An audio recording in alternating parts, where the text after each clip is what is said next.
ഇന്നൊരു നാടൻ സിമ്പിളായിട്ടുള്ള നാടൻ വെജിറ്റബിൾ കുറുമയുടെ റെസിപ്പിയാണ്. അപ്പോൾ ഇതെങ്ങനെ ഉണ്ടാക്കണമെന്ന് നോക്കാം. ഒരു പാൻ അടുപ്പത്ത് വെച്ചിട്ട് വെളിച്ചെണ്ണ ഒഴിക്കുക. ഞാനിത് വെളിച്ചെണ്ണയിലാണ് ഉണ്ടാക്കുന്നത്. വെളിച്ചെണ്ണ ഉണ്ടാക്കുമ്പോൾ കുറച്ച് കൂടുതൽ ടേസ്റ്റ് തോന്നും. നാടൻ സ്റ്റൈലിലാണ് ഉണ്ടാക്കണം. അപ്പോൾ നിങ്ങൾക്ക് ഇഷ്ടമുള്ള എണ്ണ ഉപയോഗിക്കാം. പാനിൽ പട്ട, ഗ്രാമ്പൂ, ഏലക്ക, അതുപോലെ ഒരു കഷ്ണം വഴണയില, ഒരു കപ്പ് തേങ്ങ ചിരവിയത്, കുറച്ച് സാജീരകം, കുറച്ച് പെരുംജീരകം, ഇതെല്ലാം ഒന്ന് നന്നായിട്ടൊന്ന് തേങ്ങ ഗോൾഡൻ ബ്രൗൺ ആവണ വരെ ഒരു മീഡിയം ഫ്ലെയിമിലിട്ടിട്ട് നന്നായിട്ടൊന്ന് വറുത്തെടുക്കാം. അതിൻ്റെ കൂടെ കുറച്ച് പൊട്ടുകടലയും ഞാൻ ഇട്ട് കൊടുക്കുന്നുണ്ട്. പൊട്ടുകടലയോ അല്ലെങ്കിൽ കുറച്ച് കാഷ്നട്ടോ എന്ത് വേണമെങ്കിലും ഇട്ട് കൊടുക്കാം. ഇനിയിപ്പോൾ ഇത് രണ്ടും ഇല്ലെങ്കിലും കുഴപ്പമൊന്നുമില്ല. തേങ്ങ ഗോൾഡൻ കളറായി വരുന്ന സമയത്ത് നമുക്ക് ഗ്യാസ് ഓഫ് ചെയ്തിട്ട് ഇതൊന്ന് ചൂടാറി വരുന്ന സമയത്ത് മിക്സിയിൽ പാകത്തിന് വെള്ളം ഒഴിച്ചിട്ട് നന്നായിട്ട് അരച്ചെടുക്കാം. അതവിടെ മാറ്റി വയ്ക്കുക.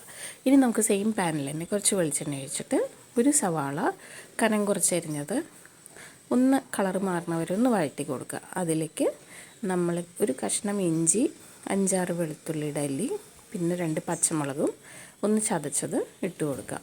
ഇതിൻ്റെ പച്ചമണം ഒന്ന് മാറി വരുന്ന സമയത്ത് ഒരു തക്കാളി ചെറുത് അതരിഞ്ഞതും ഇട്ട് കൊടുക്കുക. തക്കാളി ഒന്ന് വഴണ്ടി വരുമ്പോൾ അതിലേക്ക് കുറച്ച് മഞ്ഞൾപ്പൊടി, ഒരു ടേബിൾ സ്പൂൺ നിറച്ച് മല്ലിപ്പൊടി ഇട്ട് കൊടുക്കുക. മല്ലിപ്പൊടി ഇതിൽ കൂടുതൽ വേണ്ട കേട്ടോ. പിന്നെ ഒരു ടീസ്പൂൺ നമ്മുടെ എരിവിനനുസരിച്ച് മുളക് പൊടി, പിന്നെ അതുപോലെ കുറച്ച് ഗരം മസാല, ഒരു 1/4 ടീസ്പൂൺ, ഒരു ടീസ്പൂണിൻ്റെ ഉള്ളിൽ ഗരം മസാല, പിന്നെ കുറച്ച് കുരുമുളക് പൊടി, ഇതെല്ലാം ഇട്ട് കൊടുത്ത് പൊടികളുടെ പച്ചമണം മാറി വരുന്ന സമയത്ത് ഇതിലേക്ക് ഉരുളക്കിഴങ്ങ്, ക്യാരറ്റ്, ബീൻസ്, അതുപോലെ തന്നെ സോയ ഞാൻ നേരത്തെ ഇവിടെ ചൂടുവെള്ളത്തിലിട്ടൊന്ന് കുക്ക് ചെയ്ത് വെച്ചിട്ടുണ്ട്. അപ്പോൾ ആദ്യം നമുക്ക് പൊട്ടറ്റോയും ക്യാരറ്റും ബീൻസും ഒന്ന് ഈ ഉള്ളിയുടെ കൂടെ ഇട്ടൊന്ന് വഴറ്റിയിട്ട് ഇതിലേക്ക് വേവാൻ ആവശ്യമായിട്ടുള്ള വെള്ളം ഒഴിച്ചിട്ട് പൊട്ടറ്റോ ഒക്കെ നന്നായി വെന്ത് വരണ വരെ നല്ലപോലെ വേവിച്ചെടുക്കുക.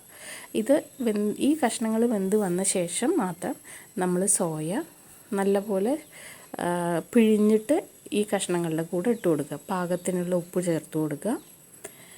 അടച്ച് വെച്ചിട്ടൊരു 10-15 മിനിറ്റിൻ്റെ ഉള്ളിൽ നമുക്ക് പൊട്ടറ്റോ ഒക്കെ എല്ലാം നന്നായി വെന്ത് വരും.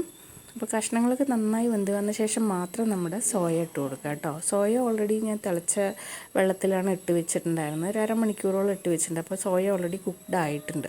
അപ്പോൾ ഈ സോയ ഇട്ട് കൊടുത്തിട്ട് നല്ലപോലെ ഇളക്കി ഇതെല്ലാം കൂടി ഒരു തിള വരണം. ഒന്ന് അടച്ച് വെച്ചിട്ട് ഒരു 2-3 മിനിറ്റിനുള്ളിൽ തിള വന്ന ശേഷം നമ്മൾ നേരത്തെ അരച്ച് വെച്ചിരിക്കുന്ന തേങ്ങയുടെ മിക്സ് ഇതിലേക്ക് ഇട്ട് കൊടുക്കുക.